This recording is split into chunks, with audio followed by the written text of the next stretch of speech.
Now I'll be presenting Case Competition 2018 done by MedBiz. The team comprises of Shenyang, Jiangguan, Keisha, and Sophia. First, I'll be giving an executive summary of our strategic plan. Cybertron Pharma seeks to grow the revenue in Asia by 400% by 2040.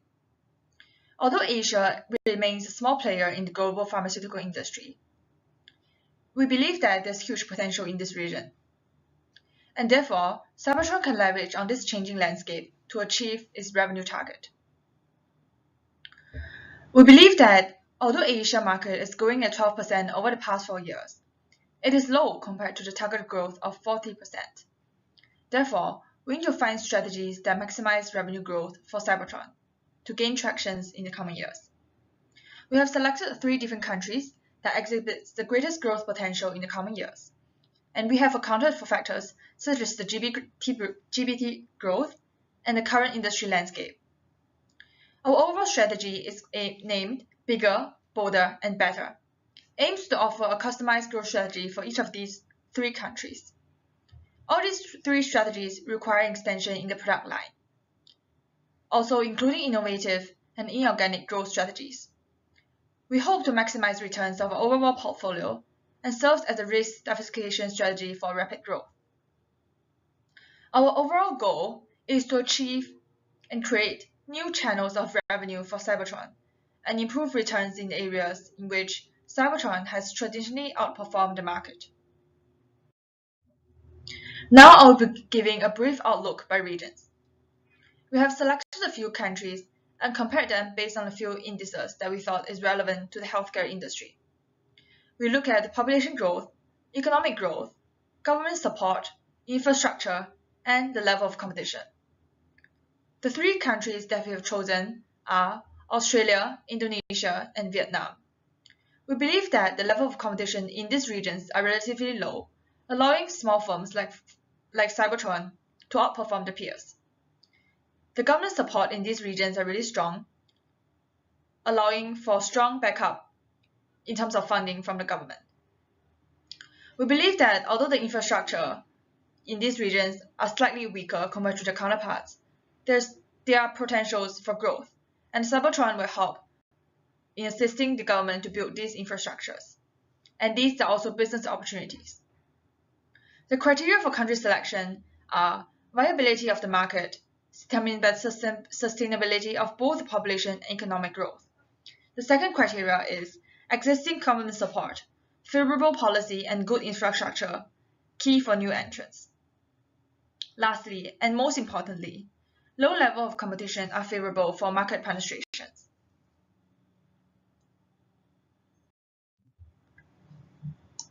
Next, I'll be talking about our game plan. As mentioned earlier, our 3 key adjectives that we use is bigger, bolder, and better. They represent different strategies in these 3 separate regions. In Australia, we want to capture a bigger share of the market.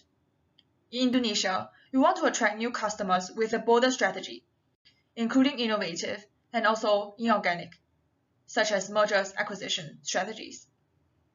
And in the Vietnamese market, we want to devise better solutions and to stay relevant, taking account into the fact that Vietnamese market is not as advanced as the Australian and Indonesian counterparts. Therefore, the strategies will be more catered towards market penetration. The strategy in Australia focuses on consistent and intensive product, and it has a focus on oncology drugs. The reason is because after research, we find out that the incidence of cancer in Australia has been high, both among male and female. And based on the data provided, Cybertron Indonesia has 68% sales in oncology. We believe that Australia has a strong revenue of growth, and we want to maintain this growth. Australia also has a great emphasis on oncology, as the advancement of pharmaceutical and medical knowledge has allowed for a great proportion of cancer to be controlled and maintained within chemotherapy, and thus subjecting patients to greater applications of therapy. Lastly, there's the heightened competition.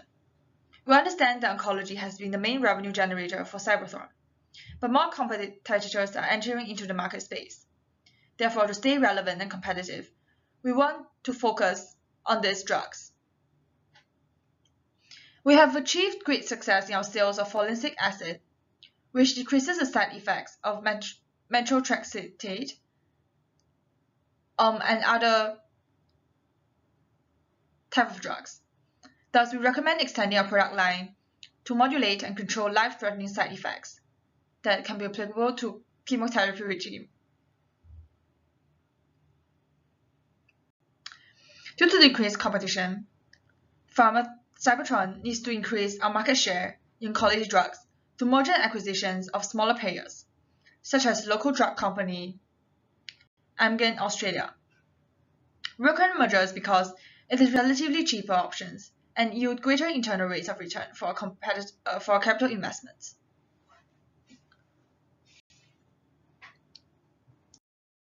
Next, I'll be moving on to talk about expanding healthcare products in Indonesia.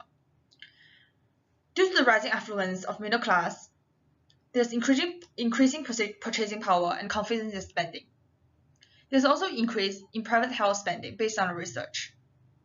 Therefore, we believe that there's great potential in the healthcare product lines in Indonesia. Our two strategies include operating as associate under GlaxoSmithKline.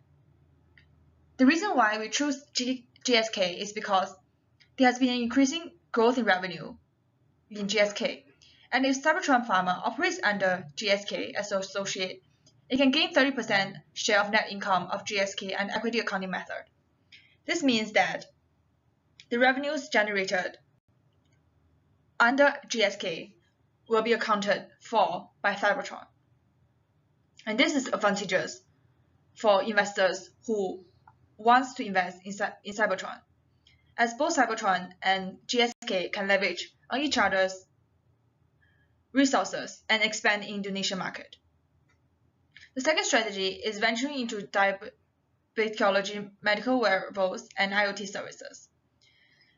The current problems with the Indonesia healthcare market is there has been a lack of awareness amongst patients on diabetes, and there's a lack of quality healthcare. Lastly, there's a low accessibility. We believe that by collaborating with local hospitals to conduct clinical trials, we can leverage on big data and blockchain technology to create locally specific genetic database. This will help to build more personalized medical service to patients. And also, we want to diversify our business products into complementary health services, such as insulin patches and glucose level monitoring smart devices that allows patients to take control and monitor their own disease patterns.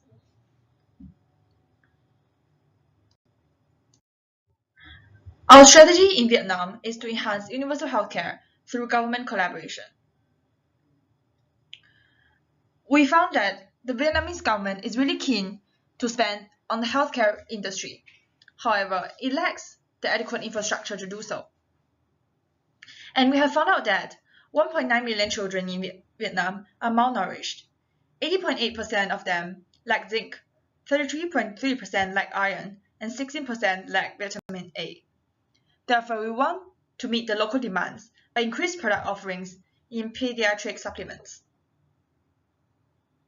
This is done by market penetration, which target products at regions with high malnourished rate, and also conduct corporate social responsibility by providing complementary healthcare services for target groups. To give a more comprehensive overview of our proposal, here the following slides explains the relationship between focus on generic drugs, government, and customer relationships. The rationale is to set up intermediaries due to difficulties in establishing full-fledged insurance model, and modifying the government platform due to ease in scalability amongst target market. We also provide a guarantee for our clients to ensure that our products are trustworthy and reliable. Lastly, It enhances greater outreach for establishment pharma. Based on our data analysis, we have found out that Australia will be a key driver of growth for the company. And if we want to implement the strategy, the total revenue for the company will be USD 270 million, up from the historical projection of 88 million. There are several risks involved, including approval risk, regulatory risk, and existing contracts. And we have come up with several mitigation measures, such as collaboration with larger players such as Johnson & Johnson, and providing multiple suggestions for the type of drugs to be produced. And if any of these types of drugs are not approved, we can look into the alternatives. Lastly, we can provide attractive sales terms to incentivize target customers to select us as their supplier. That's all for our presentation. Thank you very much.